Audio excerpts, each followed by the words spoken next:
السلام علیکم ورحمۃ اللہ وبرکاتہ. نحمده ونصلي على رسوله الكريم. اما بعد فاعوذ باللہ من الشیطان الرجیم. بسم اللہ الرحمن الرحیم. رب اشرح لي صدری ويسر لي امری واحلل عقدۃ من لسانی یفقهوا قولی. ہم میں سے ہر شخص کامیاب ہونا چاہتا ہے، لیکن سوال یہ پیدا ہوتا ہے کہ کامیابی کہتے کس کو ہے؟ ہر انسان دنیا میں مختلف طرح کی خواہشات، آرزوؤں اور تمناؤں میں جیتا ہے.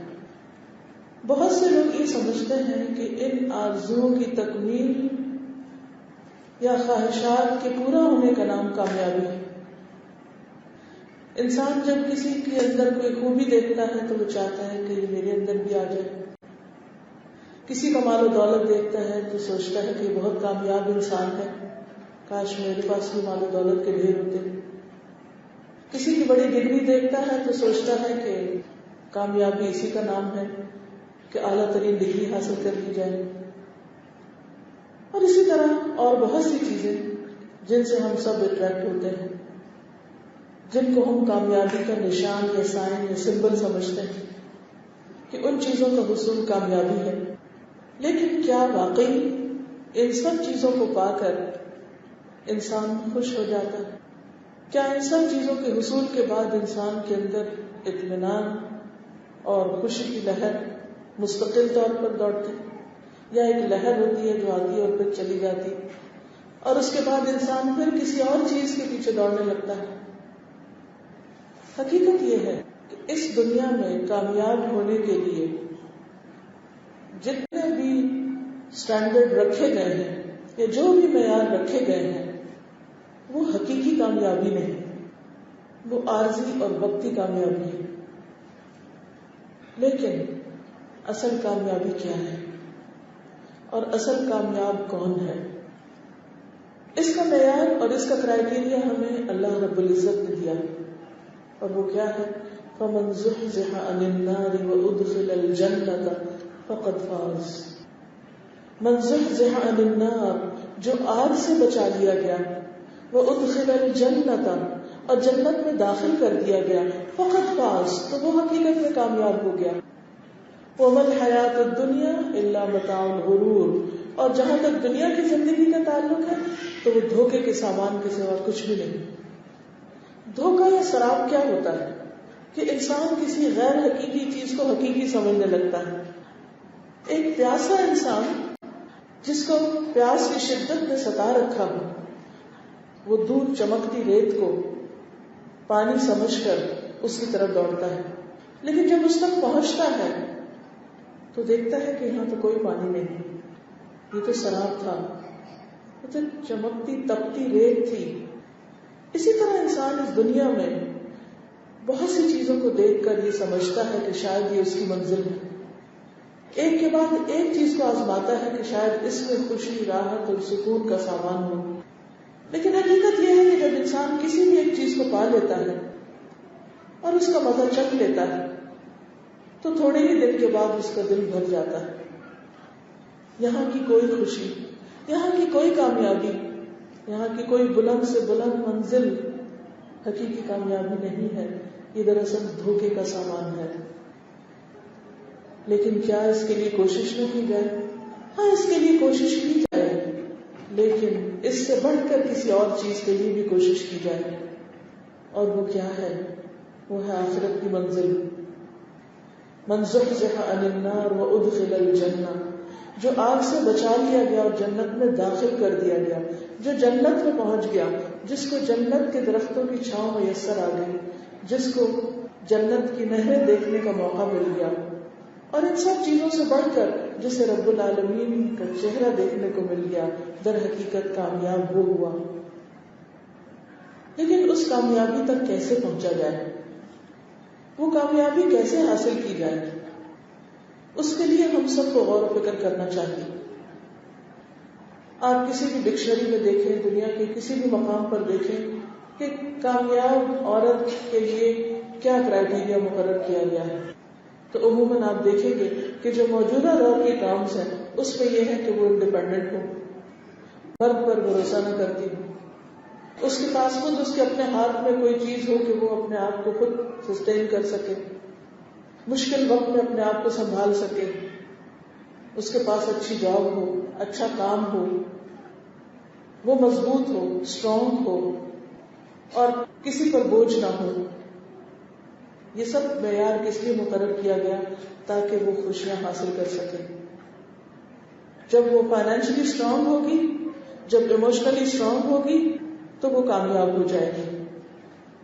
لیکن آپ دنیا کی ایسی ہزاروں خواتین جنہوں نے کامیابی کا یہ معیار مقرر کر کے اس کامیابی کو حاصل بھی کر لیا، ان سے جا کر پوچھئے کہ کیا واقعی وہ خوش بھی ہیں اس منزل کو پا کر، دوہری ذمہ داری اٹھا کر؟ کیا واقعی وہ اپنے آپ کو کامیاب سمجھتی ہے یا ناکام؟ کامیابی کا یہ معیار جو آج کی عورت نے اور مسلمان عورت نے بھی اپنے لیے مقرر کر لیا ہے، یہ حقیقت میں دھوکہ ہے، وہ کامیابی نہیں ہے. کوئی کامیابی اس وقت تک کامیابی کہلا نہیں سکتی جب تک کہ وہ ہمیشہ کے لیے نہ ہو. عارضی کامیابی کامیابی نہیں ہوتی، وہ تو ایک اسٹیشن ہوتا ہے جس پر آپ تھوڑی دیر کے لیے رکتے ہیں، آرام کرتے ہیں اور اس کے بعد اگلی منزل کی طرف رواں دواں ہو جاتے ہیں. وہ اگلی منزل کون سی ہے؟ وہ آخری منزل کون سی ہے؟ اور کیا وہاں پہنچ کر بھی ہم اسٹرانگ ہیں، ہمارے پاس کچھ ہے کہ ہم واقعی حقیقی معنوں میں ہمیشہ کے لیے خوش رہ سکیں؟ آئیے اس کا جواب قرآن و سنت کی روشنی میں دیکھتے ہیں کہ اللہ رب العزت ایک مسلمان عورت کے لیے کامیابی کا کیا فارمولہ بتاتے ہیں. قرآن مجید میں اللہ تعالیٰ فرماتے ہیں وَمَن يَعْمَلْ مِنَ الصَّالِحَاتِ مِن ذَكَرٍ أَوْ أُنثَىٰ وَهُوَ مُؤْمِنٌ فَأُولَٰئِكَ يَدْخُلُونَ الْجَنَّةَ وَلَا يُظْلَمُونَ نَقِيرًا. جو بھی کوئی نیک کام کرے گا، جو بھی کوئی اچھے کام کرے گا، خواہ وہ مرد ہو یا عورت، ایسے لوگ جنت میں داخل کر دیے جائیں گے.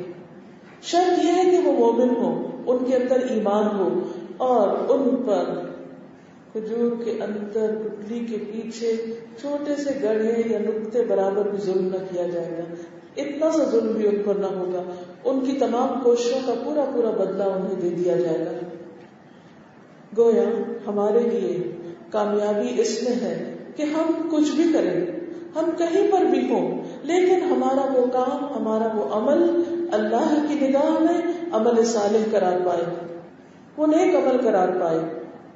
وہ نیک اعمال کیا ہے، وہ کب کس کو کیا کرنا ہے، اس کی تفصیل میں جانے سے پہلے میں عورت کی زندگی کے مختلف مراحل کو آپ کے سامنے رکھوں گی تاکہ آپ میں سے جو جس مرحلے پر بھی ہے اسے وہاں پر رکھ کر دیکھے کہ کیا واقعی اس مرحلے میں اس کو جو کچھ کرنا چاہیے وہ کر رہی ہے.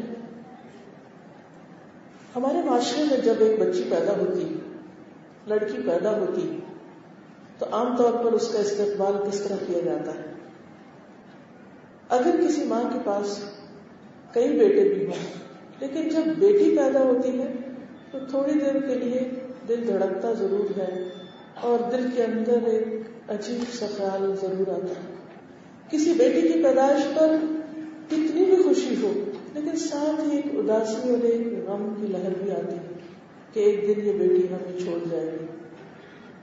اگرچہ بہت اوقات میں بیٹے بیٹیوں سے پہلے چھوڑ جاتے ہیں، لیکن پھر بھی بیٹی کو ایک پرائی امانت سمجھ کر پالا جاتا ہے.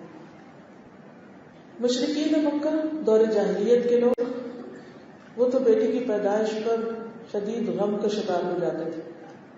وَإِذَا بُشِّرَ أَحَدُهُم بِالْأُنثَىٰ ظَلَّ وَجْهُهُ مُسْوَدًّا وَهُوَ كَظِيمٌ يَتَوَارَىٰ مِنَ الْقَوْمِ مِنْ سُوءِ مَا بُشِّرَ بِهِ أَيُمْسِكُهُ عَلَىٰ هُونٍ أَمْ يَدُسُّهُ فِي التُّرَابِ أَلَا سَاءَ مَا يَحْكُمُونَ.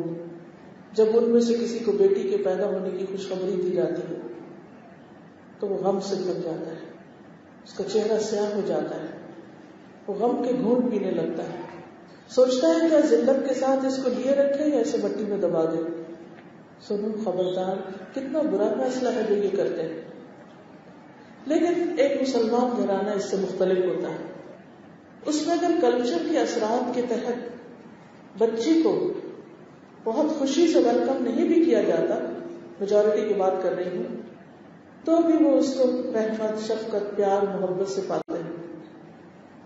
لیکن عموماً اس کے ساتھ انصاف نہیں کیا جاتا. بچپن سے ہی اس کے ساتھ امتیازی سلوک کیا جاتا ہے. عموماً اگر اس سے اوپر یا نیچے یعنی بڑا یا چھوٹا بھائی ہو تو اسے اس کے مقابلے میں زیادہ ترجیح دی جاتی ہے، اور یہ سلوک پیدائش کے ساتھ ہی شروع ہو جاتا ہے. حالانکہ اسلام اس کو پروموٹ نہیں کرتا. نبی صلی اللہ علیہ وسلم نے فرمایا اپنی اولاد کو عطیہ کچھ تحفہ دینے کے معاملے میں برابری کرو. اگر میں زیادہ دے سکتا تو لڑکیوں کو زیادہ دیتا. نبی صلی اللہ علیہ وسلم کا سلوک جس طرح حضرت فاطمہ کے ساتھ تھا، جس طرح باقی بیٹیوں کے ساتھ تھا، اور جس محبت اور شفقت کے ساتھ انہوں نے ان کو پالا، وہ ہمارے لیے ایک بہترین مثال ہے. لیکن عموماً ہمارے معاشرے کے اندر بیٹیوں کی وہ قدردانی نہیں ہوتی. پھر اس کے بعد جب بیٹی بڑی ہوتی، تعلیم کا معاملہ آتا ہے، تو بھی والدین عموماً بیٹیوں پر خرچ کرنے سے کتراتے ہیں کہ ہمیں ان سے فائدہ نہیں پہنچے گا. ہاں، اگر ان پر خرچ کرنا ہو تو اس وقت کریں گے جب اس کے پیچھے کسی قسم کا دباؤ ہوگا، مثلا معاشرتی دباؤ کہ ان کا جہیز بنانا ہے تاکہ ان کی شادی اچھی جگہ پر ہو، یا سسرال میں ان کی عزت ہو، یا ان کو پڑھانا ہے تاکہ یہ فائنینشلی خود اسٹرانگ ہو. لیکن شادی سے پہلے ایک بیٹی کو جس کام کے لیے تیار کرنا چاہیے، کیا اس کے لیے بھی تیار کیا جاتا ہے؟ عورت کی زندگی کے مختلف روپ ہوتے ہیں. کبھی وہ بچہ ہے، پھر وہ جوان ہے، پھر شادی کا وقت آتا ہے، شادی کے بعد وہ ماں بنتی ہے. پہلے بیٹی اور بہن ہے، پھر بیوی اور ماں بنتی ہے. یعنی 2 رول اس کے شادی سے پہلے کے ہیں، 2 رول اس کے بعد کے ہیں. پھر اس کے بعد جب اس کے بچے بڑے ہوتے ہیں تو پھر نانی اور دادی بن جاتی ہیں جب ان کی شادی کرتی. اور اس دوران کچھ اور بھی سائڈ رولز ہوتے ہیں. بیوی ہونے کے ساتھ ساتھ وہ کسی کی نند اور کسی کی بھابھی بھی ہوتی، یا کسی کی دیورانی اور کسی کی جٹھانی ہوتی، کسی کی پھوپھی کسی کی خالہ بھی ہوتی، اور کہیں چچی اور ممانی بھی ہوتی. ان سارے رشتوں میں، ان سارے رولز میں ہم اپنے آپ کو دیکھیں. اس کے لیے میں آپ کو ایک چھوٹی سی ٹپ دوں گی کہ آپ اپنا ایک سادے کاغذ پر گھر جا کر نام لکھیے اور اس کے بعد آپ اپنے رولز لکھیے کہ آپ کیا کیا ہیں، آپ کون کون ہیں. آپ بیٹی ہیں تو والدین کے ساتھ آپ کا سلوک کیا ہے. آپ بہن ہیں تو بہن بھائیوں کے ساتھ آپ کیا کر رہے ہیں. آپ ماں ہیں تو اپنے بچوں کے لیے کیسی ہیں. آپ بیوی ہیں تو شوہر کے لیے کیسے ہیں. آپ نند یا بھابھی ہیں تو اس رول میں آپ کیا کر رہی ہیں. آپ نانی یا دادی ہیں تو اس حیثیت میں آپ اپنی ذمہ داری کیا سمجھتی ہیں.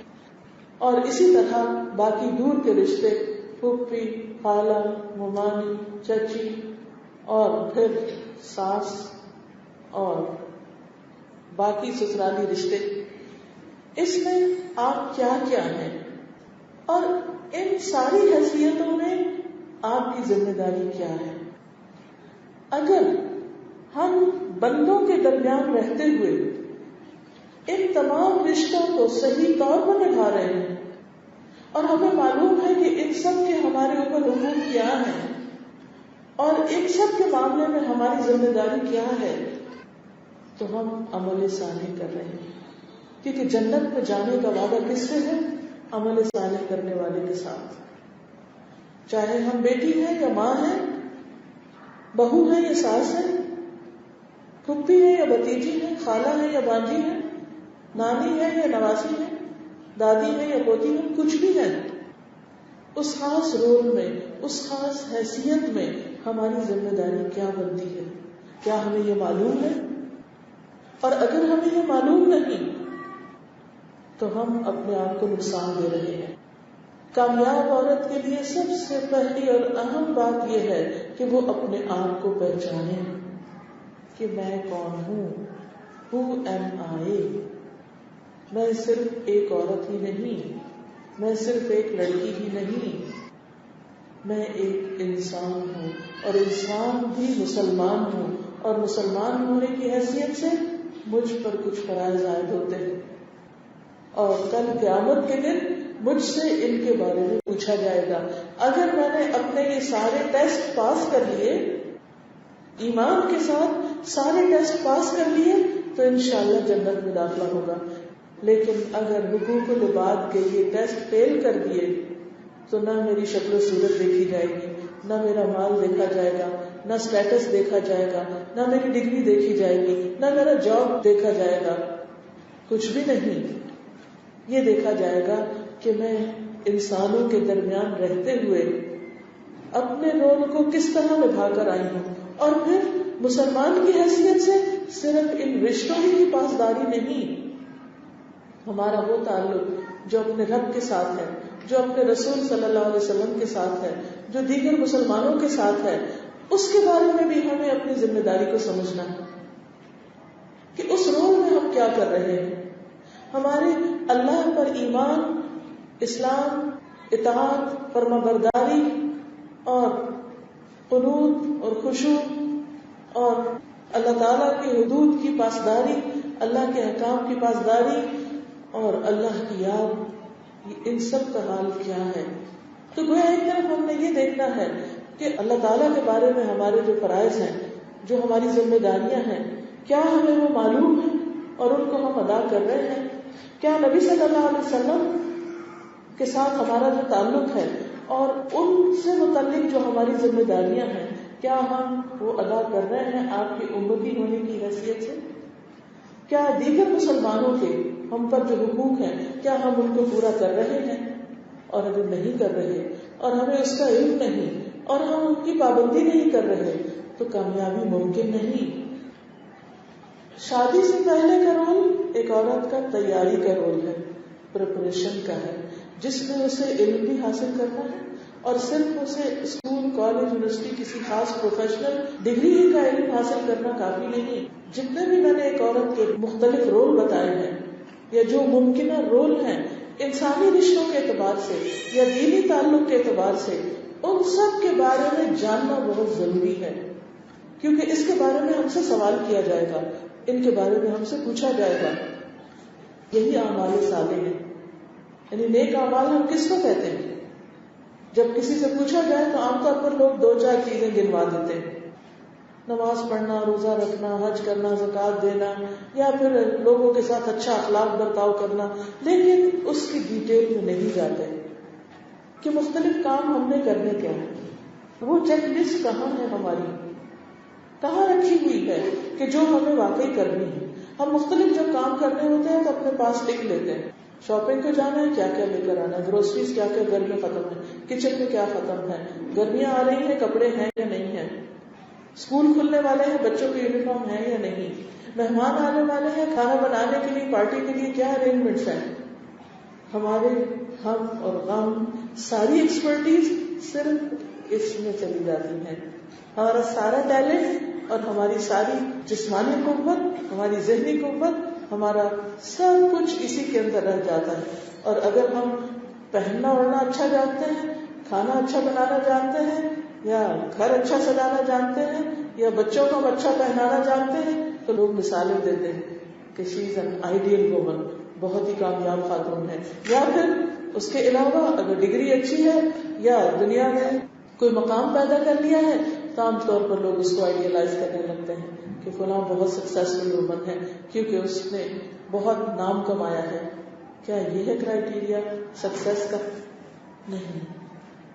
جب تک ہم اللہ کے دربار میں کامیاب نہیں، جب تک ہم اللہ کے حضور میں سرخرو نہیں، پوری دنیا کے لوگ مل کر ہمیں کو ایوارڈ دینا چاہیں کہ یہ دنیا کی نمبر 1 خاتون ہے، یہ خاتون اول ہے اور یہ خاتون فلاں ہے، قطعاً وہ سرٹیفکیٹ، وہ ایوارڈ، وہ کامیابی اللہ کے ہاں ہمیں نہ جنت میں داخل کر سکتی ہے اور نہ دوزخ سے بچا سکتی ہے، جب تک وہاں اللہ سبحانہ و تعالیٰ کی اسٹینڈ نہ ہو کہ ہاں اللہ مان ہے، نو پرابلم، کوئی مسئلہ نہیں۔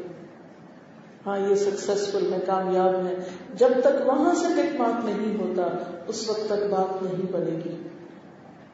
آپ جتنی چاہے محنت کر لیں، جتنی چاہے بھاگ دوڑ کر لیں، جتنی چاہے کوششیں کر لیں، لیکن اگر آپ کو اپنے بنیادی حقوق اور فرائض کا علم نہیں اور صرف علم کافی نہیں، اس کو ادا نہیں کر رہے تو بات نہیں بنے گی. تو آج میں ان دو پہلوؤں میں بات کروں گی. ایک مسلمان خاتون کے کامیاب ہونے کی جو کنجیاں ہیں، ایک ہے حقوق العباد اور ایک ہے حقوق اللہ. حقوق اللہ وہ ہیں جن کا تعلق عام طور پر ہماری ذاتی زندگی سے، ہمارے دل میں ایمان ہے یا نہیں، ہم مسلمان کے طور پر نظر آتے ہیں یا نہیں، ہمارے اندر عبادت کی محبت ہے یا نہیں، یا عبادتوں میں خشوع ہے یا نہیں، پھر اسی طرح ہم اللہ کا ذکر کرتے ہیں یا نہیں. یہ تمام چیزیں تو قرآن مجید میں سورۃ الاحزاب میں مسلمان خواتین کی کچھ صفات بیان کی گئی ہیں. وہ آپ کے سامنے پڑھ دیتی ہوں. اس کی روشنی میں آپ دیکھیے کہ کیا آپ ان تمام صفات کو اپنے اندر پاتے ہیں.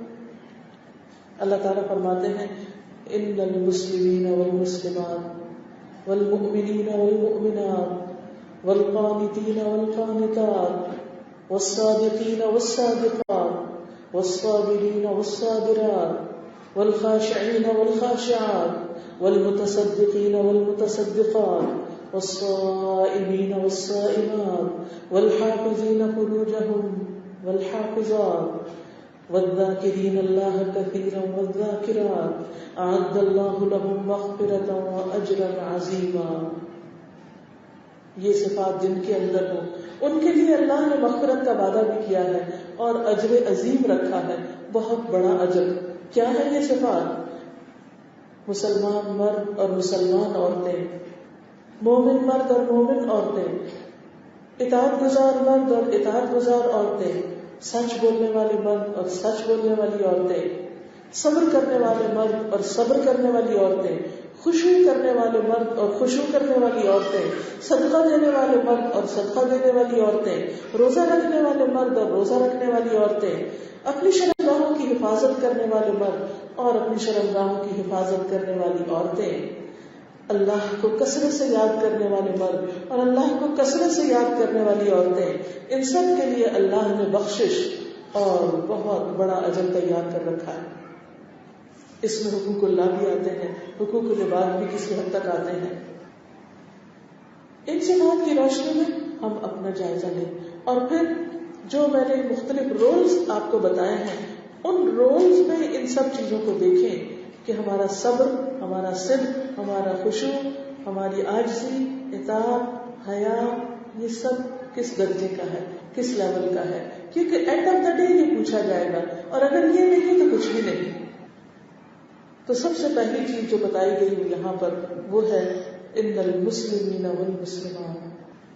اسلام. اسلام کیا ہے؟ ہم سب بورن مسلم ہیں، ہم سب سمجھتے ہیں کہ ماں کے پیٹ سے اسلام لے کر دنیا میں آئے ہیں، لہذا مزید کی فکر نہیں. اسلام میں عبادات تو آتی ہی ہیں، اللہ کے ایک ہونے کی گواہی دینا، نماز قائم کرنا جس کو کہتے ہیں نا بنی الاسلام علی خمس، شہادت اللہ الہ الا اللہ وان محمد عبدہ ورسولہ واقام الصلاۃ وایتاء الزکوٰۃ وصوم رمضان اور حج البیت. یہ 5 چیزیں. لیکن ایک مسلمان کی پہچان کیا ہے؟ مسلمان کی یہ پہچان تو اس کی ذاتی عبادات سے متعلق ہے. ایمان دل میں ہے، نماز اس کے اپنے لیے ہے، روزہ اس کے اپنے لیے ہے، زکوٰۃ وہ اپنی صفائی اور طہارت کے لیے ادا کر رہا ہے، حج اپنی پیوریفیکیشن کے لیے اور اپنے فریضے کی ادائیگی کے لیے. لیکن اس اسلام کا اظہار کہاں سے ہوگا؟ یہ ساری چیزیں تو انسان کو تیار کرتی ہیں ایک بہتر مسلمان بننے کے لیے. نماز، روزہ، حج، زکوٰۃ، اللہ کو اس سے کوئی فائدہ نہیں پہنچتا. یہ سب چیزیں دراصل ہماری تربیت کے لیے ہماری ٹریننگ کا ایک حصہ ہیں جس سے ہمیں ظاہری اور باطنی طہارت نصیب ہوتی ہے. نماز کے لیے وضو چاہیے، وضو کے لیے جسمانی طور پر پاک ہونا ضروری ہے.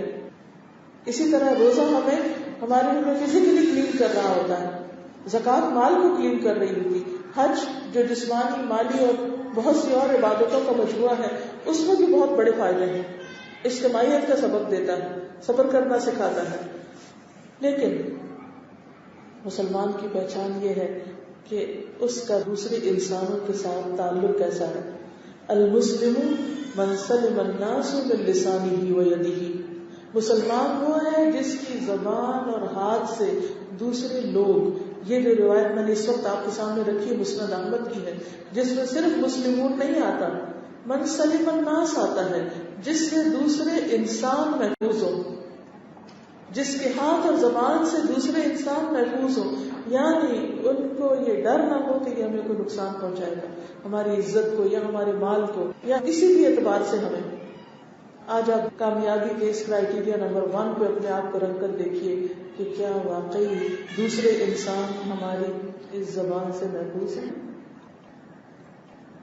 اگر ہمیں معلوم کرنا ہو کہ ہم کیسے مسلمان ہیں تو اپنے دوستوں سے نہیں پوچھیے، وہ بھی کچھ نہ کچھ بتا دیں گے. اپنے سرونٹ سے پوچھیے، اپنے خادموں سے پوچھیے، جو آپ کے ماتحت ہیں، آپ سے چھوٹے ہیں، اپنے بچے ہیں، ان سے پوچھیے آپ کون ہیں، آپ کیا ہیں، کیا واقعی وہ محفوظ ہیں. ہم کس طرح ان کو ابیوز کرتے ہیں. بعض اوقات کام کرا لیتے ہیں اور مزدوری ادا نہیں کرتے. بعض اوقات چھوٹی چھوٹی باتوں پر اپنا سارا غصہ ان پہ نکال دیتے ہیں، چھوٹی سی غلطی پر ان پہ بولتے چلے جاتے ہیں، ان کا جینا دوبر کر دیتے ہیں، ان کی عزت کو عزت نہیں سمجھتے. ہمیں خیال ہی نہیں آتا کہ ان کو بھی محبت چاہیے، ہمیں احساس نہیں ہوتا کہ ان کو بھی جنت چاہیے، ہمیں یاد نہیں رہتا کہ ان کو بھی عبادت کرنی ہے اور ان کی بھی کچھ روحانی ضروریات ہیں. ہم کیسے مسلمان ہیں؟ مسلمان تو وہ ہوتا ہے جس کے ہمسائے اس کی تکلیف سے محفوظ ہوتے ہیں. ہمیں اگر اپنے بارے میں معلوم کرنا ہے کہ ہم کون ہیں تو ہم اپنے ہمسایوں سے پوچھیں. اگر کسی کو جاننا ہو تو اس کے ساتھ سفر کر کے دیکھیں کہ وہ کون ہے، اس کے ساتھ تھوڑی دیر گزار کے دیکھیں تو پتہ چل جائے گا کہ وہ کون ہے. ہم کیسے مسلمان ہیں؟ ہم بعض اوقات یہ سمجھتے ہیں کہ شاید زمین پر رہنا ہمارا ہی حق ہے، اور جو ہم سوچتے ہیں وہی درست ہے، اور جو ہم کہتے ہیں وہی حق آخر ہے، اور جو ہم چاہتے ہیں وہی سب کریں. کیا واقعی یہی اسلام ہے؟ مسلمان تو وہ ہوتا ہے کہ جو پرامن اور خود بھی سکون میں رہنے والا اور دوسروں کو بھی پرسکون رکھنے والا. کیا واقعی ہمارے اندر بھی سکون ہے، اور کیا ہم سکون بانٹنے والے بھی ہیں؟ اور اگر نہیں تو کیسے مسلمان ہیں؟ اور اگر صحیح مسلمان نہیں تو کامیابی کا پہلے کرائیٹیریا ہی اسی میں ہی کراس لگ گیا. پھر آپ دیکھیے، پہلے تو صرف زبان کی بات ہوتی تھی، ہم کہتے نہیں ہم ہاتھ سے کسی کو کچھ نہیں کہتے، ہم تو کسی کو نہیں مارتے، ہم نے تو کوئی گن نہیں اٹھائی اور نہ ہم نے کسی کو کوئی تکلیف پہنچائی. لیکن آپ دیکھیے کہ اب بندہ جو کمپیوٹر پہ بیٹھا ہوا ہے، کس قسم کی میلز ٹائپ کرتے ہیں، کیا کیا فارورڈ کرتے ہیں، کیا کیا دیکھ رہے ہوتے ہیں. اب یقین کیجیے کہ عام طور پر میں اپنے کام سے جاتی ہوں، کام کر کے واپس لوٹتی ہوں، تو کچھ روز پہلے کسی نے مجھے ایک لنک بھیجا، کالم تھا کسی کا، بہت اچھا کالم تھا. تو جب میں پڑھ چکی تو نیچے لکھا ہوا تھا کامنٹس. آپ یقین کیجیے جب میں نے کامنٹس کا خانہ کھولا، اس پہ اتنی گندی گالیاں، رائٹر کو، آتھر کو اتنی گندی گالیاں، اتنے فضول لفظ، اور نام مسلمانوں والے. اس قدر مجھے تکلیف ہوئی کہ ہم اتنے اسفل سافلین ہو چکے ہیں. اگر آپ کو کسی رائٹر سے اتفاق نہیں، کوئی بات نہیں، آپ زیادہ تو یہ کہہ سکتے ہیں، دلیل کے ساتھ بات کر سکتے ہیں. فوراً دھمکیوں میں اتر آنا، گالیوں میں اتر آنا، دوسرے کو برا بھلا کہنا، اس کی ذات تک پہنچ جانا، جھوٹے الزام دینا، یہ سب کچھ کیا ہے؟ کیا یہ کامیاب ہونے کی علامت ہے؟ دنیا میں بھی جو قومیں کامیاب ہیں ان کو آپ دیکھیے کہ وہ ایسے برے اخلاق کا مظاہرہ نہیں کرتے. یہ زوال کی انتہائی علامت ہے. یعنی علمی دنیا میں ایسا نہیں ہوتا کہ کسی کی رائے سے آپ کو اختلاف ہے تو آپ اس کی ذات پر آ جائیں اور الزام تراشی کی بوچھاڑ کر دیں. پھر میں سوچنے لگی کہ ایسا کیوں ہوتا ہے، کیوں ہم ایسی زبان استعمال کرتے ہیں؟ کیونکہ ہمارا اندر گندا ہے. اگر اندر کا تزکیہ ہوتا، زبان کا تزکیہ ہوتا، تو ہم زبان سے ایسے الفاظ استعمال نہ کرتے، ہماری انگلیاں یہ سب کچھ ٹائپ نہ کرتی. بعض اوقات ہم بول کے بھی لکھ کے دوسروں کو اذیت میں مبتلا کر دیتے ہیں. یہ اسلام کی علامت نہیں، مسلمان ہونے کی پہچان نہیں. مسلمان وہ ہے جس کے اندر ایمان اور جس کے اندر ایک سلامتی ہوتی ہے اور جس سے پھر دوسرے بھی سلامت رہتے ہیں. دوسری صفت جو بتائی گئی والمؤمنین والمؤمنات، مومن مرد اور مومن عورتیں. ایمان کیا ہے؟ ان تؤمن باللہ وملائکتہ وکتبہ ورسلہ والیوم الآخر والقدر خیرہ وشرہ والبعث بعد الموت. یہ مومن ہونے کی علامت ہے. ایمان کے مختلف پہلو، ان کی آگے تفصیلات ہیں.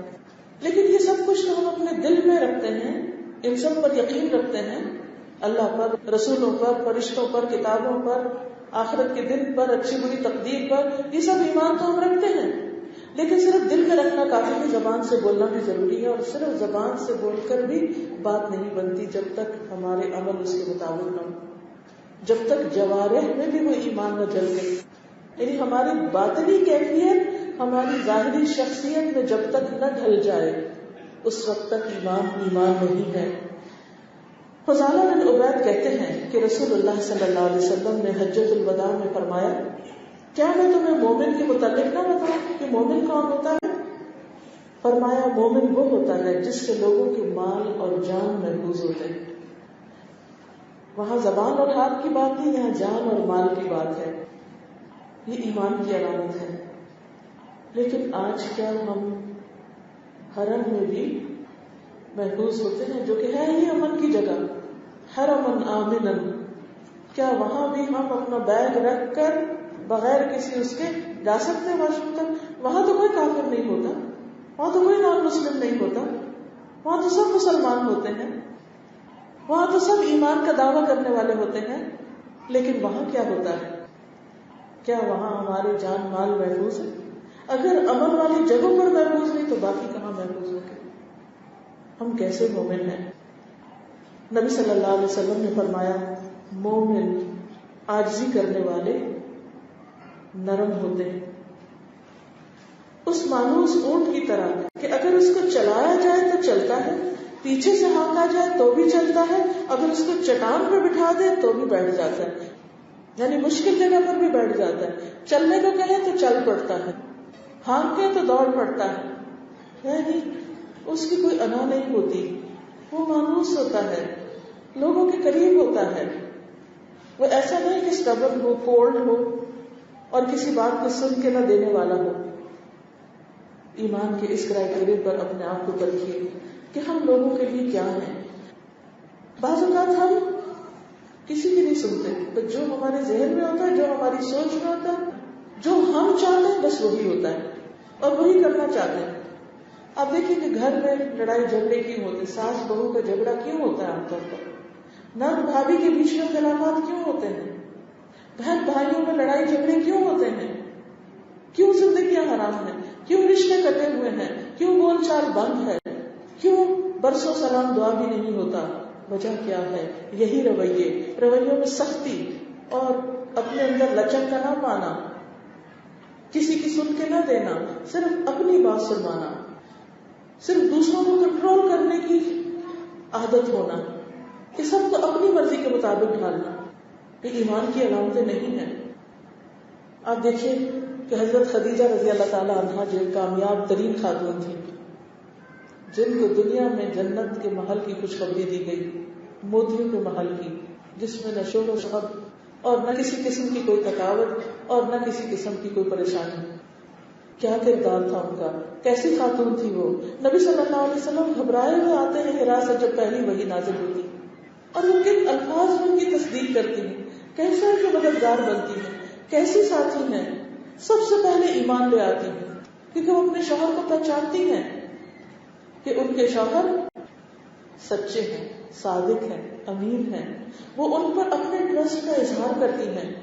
وہ خود پینک نہیں ہو جاتی، خود پریشان نہیں ہو جاتی، خود ڈپریشن کا شکار نہیں ہو جاتی. آج ہم اپنے رویے اور معاملے کو دیکھیں کہ اگر شوہر پر کوئی مشکل وقت آئے تو بیوی کا حال کیا ہوتا ہے. ہم لوگ کس حد تک کس طرح کی تسلی دینے والے, کس طرح کے مددگار اور کس طرح کے ہمدرد اور غمخوار ہوتے ہیں. دنیا میں خود غرضی اتنی بڑھتی چلی جا رہی کہ بہت سی طلاقیں صرف اس لیے کہ شوہر کی جاب چلی گئی, شوہر کا وہ سٹیٹس جس کو دیکھ کر شادی کی گئی تھی کسی وجہ سے وہ ختم ہوا تو تعلق ختم, آپس میں کولڈ ہوا. یعنی بہت سے سروے یہ بتاتے ہیں کہ میاں بیوی کے جھگڑے کی بنیادی وجہ فائنینشیل کرائسس ہوتے ہیں, مال سے بات شروع ہوتی ہے اور بہت سے گھر صرف اس وجہ سے ٹوٹتے ہیں, یا پھر شوہر کو کوئی خدا نخواستہ بیماری آ گئی, یا پھر کوئی اور ایسی تکلیف آ گئی, یا وہ کسی مصیبت میں پھنس گیا. بجائے اس کے کہ انسان کوشش کرے اس کو بھی راہ راست بنانے کی, صبر کرنے کی, ہمدردی کرنے کی اور اس کا ساتھ دینے کی, تو انسان سب کو چھوڑ کے خیر بات کہتے ہیں. کیا یہ مسائل کا حل ہوتا ہے؟ کیا اپنے گھروں کو چھوڑ دینا اور گھروں کو توڑ دینا اور چھوٹی چھوٹی باتوں پر آپے سے باہر ہو جانا کیا واقعی یہ کامیاب ہونے کی علامت ہے؟ حضرت خدیجہ رضی اللہ تعالیٰ عنہا کے بارے میں نبی صلی اللہ علیہ وسلم کی گواہی کیا ہے؟ کہتے ہیں کہ اللہ تعالیٰ نے مجھے اس کے بدلے میں ان سے بہتر کوئی بیوی نہیں دی. وہ مجھ پر اس وقت ایمان لائی جب لوگ کفر کر رہے تھے, وہ اس وقت میری تصدیق کر رہی تھی جب لوگ میری تکذیب کر رہے تھے. انہوں نے اپنے مال سے اس وقت میری مدد کی جبکہ لوگوں نے مجھے اس سے دور رکھا, اور اللہ نے مجھے اس سے اولاد عطا کی جبکہ میری دوسری بیویوں سے اولاد نہیں ہوئی. یعنی ان کی خوبیاں بیان کر رہے ہیں. اور اولاد کی بات سب سے آخر میں ہے. اس سے پہلے کیا ہے؟ ایمان, تصدیق, مال خرچ کرنا. بیوی ہوتے ہوئے شوہر پر مال خرچ کر رہی ہیں اور کس طرح اپنے شوہر کی تائید کرتی ہیں. نبی صلی اللہ علیہ وسلم گھبرائے ہوئے ہیں, وہ کہتے ہیں آپ فکر نہیں کریں, کلا واللہ لا یخزیک اللہ ابدا, ہرگز نہیں, اللہ کی قسم اللہ آپ کو کبھی رسوا نہیں کرے گا. آپ تو صلہ رحمی کرتے ہیں, بے کسوں کا بوجھ اپنے سر پہ رکھتے ہیں, مفلسوں کے لیے آپ کماتے ہیں, مہمان نوازی کرتے ہیں, مشکل وقت میں آپ حق کا ساتھ دیتے ہیں, اللہ آپ کو کبھی بھی رسوا نہیں کرے گا. کس قدر شکر گزار خاتون ہے, کس قدر وفادار اور کس قدر شوہر کی خوبیاں جاننے والی. آج آپ دیکھیں کہ ہمیں بعض اوقات اپنے ساتھ رہنے والے کی خوبی کا پتہ نہیں ہوتا کیونکہ ہم منفی سوچوں کے تحت ہر وقت صرف خامیاں ہی دیکھ رہے ہوتے ہیں. کیا کمی ہے, کہاں کمی ہے, کیا نہیں ہے, صرف اس پر نظر ہوتی ہے. پھر آپ دیکھیے آسیہ رضی اللہ تعالیٰ عنہ کا کردار کیا ہے جو فرعون کی بیوی تھی. ان کا ایمان کیسا تھا, ان کا اسلام کیسا تھا, ان کا دین کیسا تھا. اللہ سبحانہ وتعالیٰ نے قرآن مجید میں فرعون کی بیوی کی مثال پیش کی ہے. کامیاب عورتوں کی لسٹ میں 2 عورتوں کا ذکر کیا ہے, فرعون کی بیوی آسیہ اور حضرت مریم کا ذکر. یہ ہیں کامیاب عورتیں. ان کی کامیابی کا راز کیا ہے؟ ابو ہریرہ کہتے ہیں کہ فرعون نے اپنی بیوی کے دونوں ہاتھوں اور 2 پاؤں کے لیے 4 میخیں گاڑی, یعنی ہاتھ رکھ کے اس کے اوپر میں چاروں طرف. جب وہ ان سے جدا ہوتے تو فرشتے حضرت آسیہ پہ سایہ کر لیتے. تو حضرت آسیہ نے کیا کہا؟ رب ابنی لی عندک بیتا فی الجنہ, اللہ میرے لیے اپنے پاس جنت میں گھر بنا دے. ونجنی من فرعون وعملہ, اور مجھے فرعون اور اس کے اس عمل سے, اس ظلم و ستم سے نجات دے. ونجنی من القوم الظالمین, اور مجھے ظالم قوم سے بھی نجات دے. تو حدیث میں آتا ہے کہ اللہ تعالیٰ نے جنت میں ان کے گھر سے پردہ ہٹا کر ان کو وہ گھر دکھایا کہ یہ گھر ہوگا تمہارا. یہ ہے کامیاب عورت. دنیاوی اعتبار سے سب کچھ ہے اس کے پاس, لیکن اسے اس میں سے کسی بھی چیز سے انٹرسٹ نہیں. اسے اگر شوق ہے تو جنت کے گھر کا. آج آپ دیکھیں بہت سی خواتین صرف شوہروں سے کس بات پہ لڑتی رہتی کہ فلاں ایریا میں فلاں ولا چاہیے, اگر اس سے کم کا گھر ہے تو میں نہیں رہ رہی ہوں. اور پھر گھر مل جاتا ہے تو ایسی ڈیکوریشن چاہیے, ایسا فرنیچر چاہیے, ایسے پردے چاہیے, ایسا لباس چاہیے, ایسی کراکری چاہیے, ایسی میڈ چاہیے, ایسی اور ایسی لمبی لسٹ ہوتی. جوتوں, کپڑوں اور بیگ سے لے کر خواہشات اور تمناؤں کی ایک طویل فہرست ہے ہمارے پاس, جس کے لیے ہم روتے اور غمگین ہوتے ہیں. جب کسی اور کے ہاتھ میں کچھ دیکھتے ہیں تو جب تک ہمارے ہاتھ میں نہ آ جائے ہمیں چین نہیں آتا. ہم سمجھتے ہیں کہ کامیاب وہ ہے جس کے پاس ڈیزائنرز کا پرس ہے, یا ڈیزائنرز کا جوتا ہے, یا فلپینو میڈ ہے, یا پھر پارلر جانے کے لیے اس کی جیب میں پیسے ہیں. وہ تو ہے کامیاب. اور جن کو یہ سارے کام خود کرنے پڑتے ہیں شاید وہ کامیاب نہیں. پیاری بہنوں، کامیابی کا معیار یہ نہیں ہے. کامیابی کا معیار یہ ہے کہ آپ کے پاس وہ عمل ہو کہ جس پر اللہ سبحانہ وتعالیٰ آپ کو جنت میں اپنے پاس گھر عطا کرے. وہ گھر جسے کبھی پرانا نہیں ہونا، جس کی ہر روز کی ڈیکوریشن اور زینت نئی سے نئی ہوگی، جس میں آپ کو خود کچھ کام نہیں کرنا، کچھ بھی نہیں کرنا، کوئی تھکاوٹ نہیں، کوئی بوریت نہیں، سکون ہی سکون ہے. لیکن ایک جنت وہاں ہے تو ایک جنت دنیا میں ہے. وہ جنت دنیا کی اپنے قلب کے اندر ہے. جس نے دنیا کی جنت نہیں پائی، یعنی دنیا میں جس کے اندر نفس مطمئنہ نہیں ہے، جس کے اندر قناعت نہیں ہے، وہ کل کی جنت میں نہیں جا سکتا.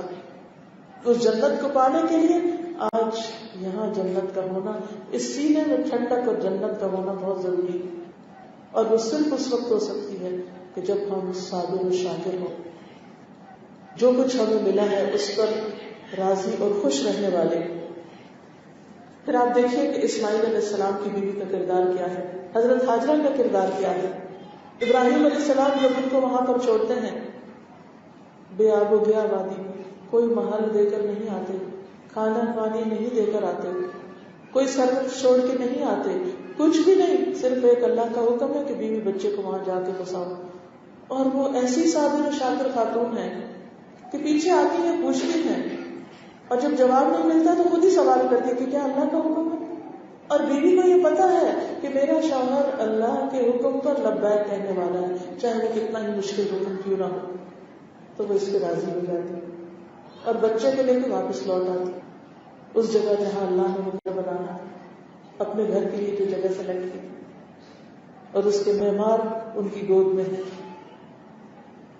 یہ نیکی کے کاموں کے اور ایسے بڑے بڑے کاموں کے مواقع کیوں کراتے ہیں، کس کو نصیب ہوتے ہیں، کیسے ملتے ہیں؟ اس صبر اور شکر کی وجہ سے. اگر حضرت ہاجرہ بھی وہاں رو رو کے برا حال کر لیتی اور شوہر کے پیچھے چلی جاتی تو اسماعیل وہ گھر نہ بنا سکتے. اور آج ہم سب جو تھوڑے سے بھی پیسے جمع ہوتے ہیں تو بھاگ بھاگ کے جانے کو تیار ہوتے ہیں. اس گھر کی ایسی کشش ہے کہ کبھی دل بھرتا ہی نہیں. وہ کشش کیسے آ گئی اس کے اندر؟ وہ کیوں سب اس کی طرف کھینچے چلے جاتے ہیں؟ نیکسٹ ڈور میوزیم بھی ہو تو آپ سوچتے رہتے ہیں اچھا جائیں گے دیکھیں گے کیا ہے اس میں، اور کیسی کیسی محنتیں کر کے لوگوں نے سب کچھ اکٹھا کیا ہوتا ہے. اور سم ٹائم آپ کو انٹرسٹ بھی نہیں ہوتا، آپ کو پرواہ بھی نہیں ہوتی کہ آپ کے دائیں بائیں کیا ہے. لیکن ہزاروں میل دور اس گھر کی کشش آپ کو کھینچتی ہے. وہ کس نے بنایا؟ وہ ہاجرہ کی گود میں جو بچہ تھا اس نے اپنے باپ کے ساتھ مل کے بنایا تھا. وہ اس عورت کے صبر کی وجہ سے بنا تھا، اس عورت کی قربانی کی وجہ سے بنا تھا. ابراہیم علیہ السلام جب چھوڑ گئے بچے کو، پھر اسماعیل علیہ السلام بڑے ہو گئے، پھر باپ دور ہے اور ان کی شادی ہوتی، ان کی بیوی ہے. حضرت ابراہیم واپس آتے ہیں، اسماعیل شکار پر گئے ہوئے گھر میں نہیں ہے. آ کے پوچھتے ہیں کہ تمہارے شوہر کیسے ہیں، کہاں ہے؟ وہ کہتے ہیں روزی کی تلاش میں گئے ہوئے. کہا کہ تمہارا گزر بسر کیسے ہوتا ہے؟ کہنے لگے کہ بہت اچھا، بہت فراخی ہے. اللہ کی تعریف کی، شوہر کی تعریف کی. ابراہیم علیہ السلام نے پوچھا تم لوگ کیا کھاتے ہو، کس پہ گزران ہوتی، کھانا پینا کیا ہے؟ بتایا کہ گوشت. کہا پیتے کیا ہوگا؟ پانی. بس صرف گوشت اور پانی، کوئی روٹی نہیں ہے، اناج نہیں ہے، چاول نہیں ہے، دال نہیں ہے، سبزی نہیں ہے، کچھ نہیں ہے. وہ گوشت ہنٹنگ کا ہوتا تھا اور زمزم کا پانی، اس پہ زندگی گزرتی تھی. تو ابراہیم علیہ السلام نے دعا کی، اے اللہ ان کے گوشت اور پانی میں برکت آئے. نبی صلی اللہ علیہ وسلم نے فرمایا ان دنوں انہیں اناج میسر نہ تھا، اگر اناج بھی ان کے کھانے میں شامل ہوتا تو ضرور آپ اس کے لیے بھی برکت کی دعا کرتے. صرف گوشت اور پانی کی خوراک میں ہمیشہ گزارا کرنا مکہ کے سوا کسی اور زمین پر موافق نہیں پڑتا. یعنی کسی اور زمین پر اگر کوئی صرف گوشت پانی پہ گزارا کرے تو نہیں جی سکتا، لیکن مکہ والوں کے لیے دعا ہے اگر وہاں کوئی پانی اور گوشت پر جینا چاہے تو جی سکتا ہے. حتیٰ کہ صرف زمزم پر بھی لوگ کئی کئی دن تک زندہ رہے ہیں بغیر کچھ کھائے. وہ پینے والوں کے لیے پینا بھی اور کھانے والوں کے لیے خوراک بھی ہے. یہ ابراہیم علیہ السلام کی دعا کی وجہ سے. ابراہیم علیہ السلام نے جاتے ہوئے کہا کہ جب تمہارے شوہر آئے تو ان سے میرا سلام کہنا اور ان سے کہہ دینا کہ وہ اپنے دروازے کی چوکھٹ باقی رکھیں. اسماعیل علیہ السلام جب آئے تو پوچھا کہ کیا کوئی آیا تھا؟ کہا جی ہاں، ایک بزرگ بڑی اچھی شکل و صورت کی آئے تھے. بیوی نے آنے والے بزرگ کی تعریف کی تو بیوی کہتی ہے کہ انہوں نے گزر بسر کا حال پوچھا.